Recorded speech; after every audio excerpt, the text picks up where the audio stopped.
Well, welcome to the Botanical Medicine Study Course channel with me, your host and instructor, Stephanie Georgieff. Thank you so much for spending your valuable time with me. Thanks so much to all those who subscribe, like, and share these videos.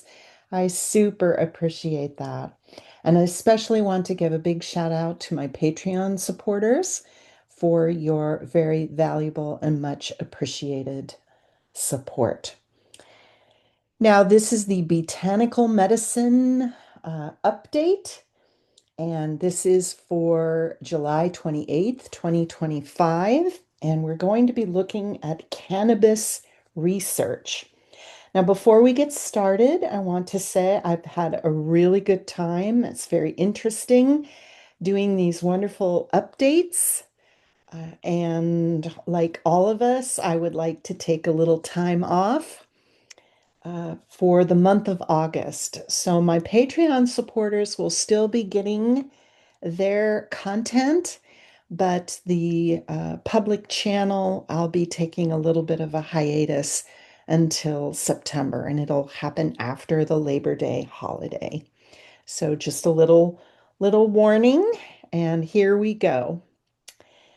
Now, this herb, this plant, is quite popular and it's called Cannabis sativa. And it has a lot of popular names like ganja in Hindi. It's also known as marijuana. It's also known as weed. And this is a flowering plant in the family of Cannabaceae. And there's three different types of cannabis varieties. One is called sativa, which is one of the most popular in use. The other one is called indica, and then there's rudaceae. And basically, the flowers and fruits are the medicinally active parts of the plant and have been the subject of quite a bit of legislation and observation. And I would say in the last 20, 30 years, the legislative landscape, particularly in North America, both Canada and in the United States, the legislative atmosphere has been quite different. Some of the initial legislative use using this, however people want to use it, was considered for medicinal purposes. And in the state of California, where I'm from, this meant that there were dispensaries that were set up that were there specifically to only sell cannabis products, and a lot of physicians during that time changed over their practice, and you had to go get a prescription for your medicine, and you could basically get a prescription for anything you could possibly imagine, usually for anywhere from $50 to $200 per consultation. Now, since the initial passing of the medicinal cannabis use legislation, which was state by state, a lot of states have passed similar legislation, and a lot of states have also passed legislation for recreational use of cannabis. And so it's still considered illegal nationally. We're hoping that will change at some point, but it really does depend on what state you live in, what the status is in terms of using this plant for either recreational or medicinal purposes. It has a long history of medicinal use for Native Americans, as well as Southeast Asia, the Indians. As I said, it's called ganja. It's part of Ayurvedic medicine. The seeds are part of traditional Chinese medicine. So it does have a lot of very valuable qualities to it. And basically, the big one is called uh, Delta 9 tetrahydrocannabinol, and it's THC. And so some of the synthetic drugs or the synthesized drugs featuring this wonderful plant with this constituent, they can be called CBDs. They're all THCs. And you can get them in various forms. You can get them in tincture forms. You can get them as inhalants if you don't want to smoke the raw herb, or you can get them in gummies, edibles. They call these things edibles.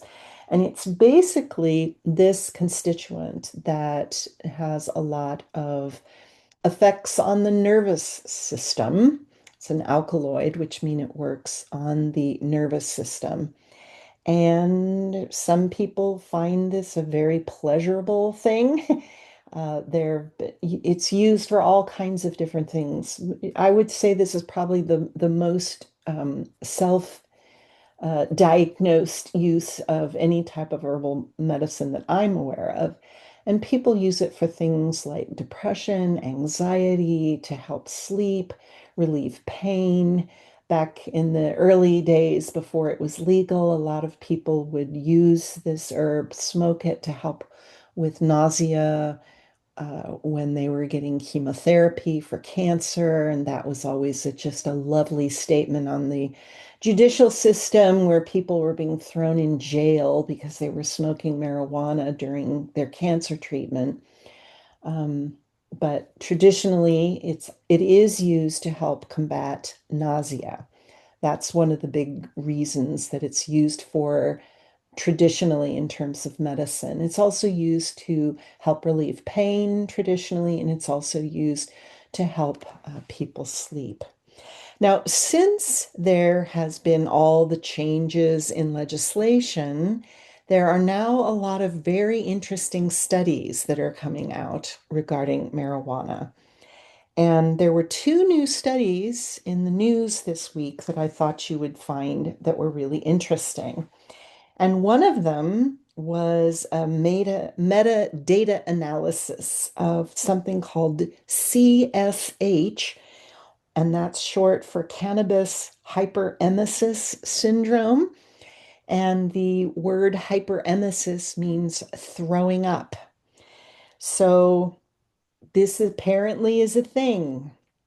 And now that more and more people are legally able to utilize cannabis in various methods and ways, we're finding that more and more people are suffering from cannabis hyperemesis syndrome. And this is actually found predominantly in teens.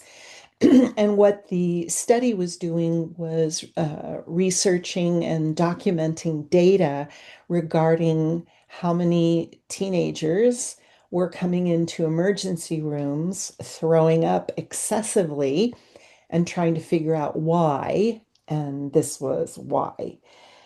So, as I said before, this CHS was very rare and now it's common.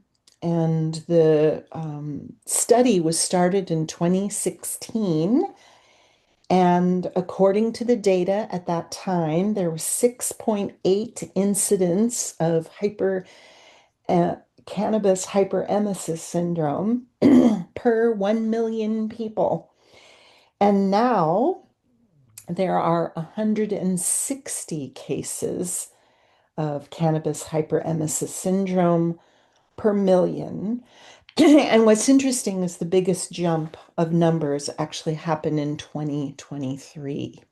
So this is an interesting study. Now, the other study that came up across the wires was showing again, it's all metadata analysis. And what these types of studies do, they don't go out and get control groups and experiment groups and all this other stuff. They simply look at data. And this metadata analysis looked at 23 different studies, and it was given to the journal Heart, which you can imagine what that journal is about. And it was looking at the correlation between cannabis use and cardiovascular events. Okay. And so what they were doing was looking at heart attacks, non-fatal strokes, cardiovascular syndromes, probably like hypertension and different things like that, and also deaths from cardiovascular problems. And what they found was in the last 10 years, there is a 20% higher risk of stroke, non-fatal stroke, with cannabis use. There was a 30% higher risk for acute cardiac syndrome, and that's all sorts of symptoms that are involved uh, with the heart not working well. And this also reflects things like heart attacks. And there was a two-time higher risk for death due to heart attacks for people who use a lot of cannabis compared to non-users. So these are interesting studies. And it's like, well, what's that about? Now, from what I could read, there wasn't a whole lot of information specifically on how these people were using cannabis.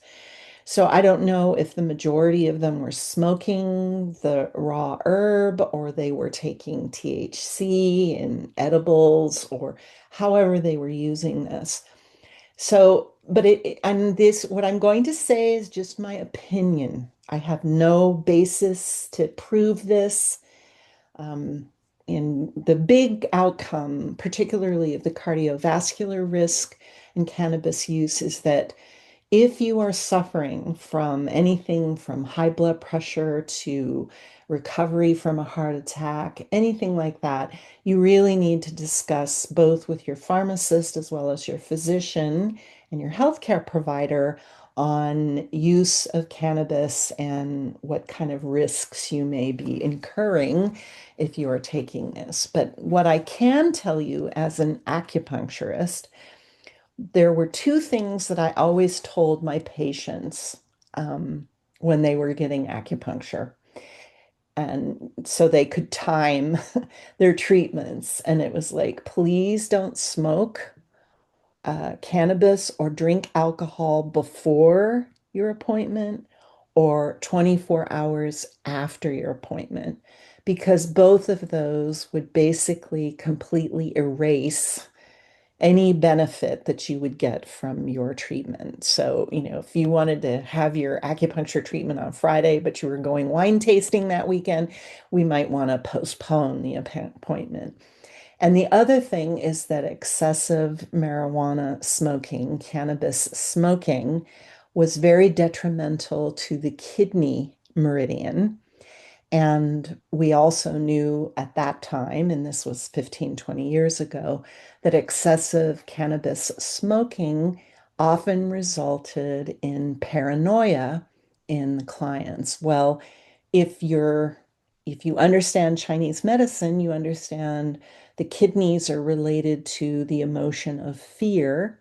And if your kidneys are not functioning energetically as healthily as they possibly could, particularly from the Chinese medical theory, that would mean you would be more prone to paranoia.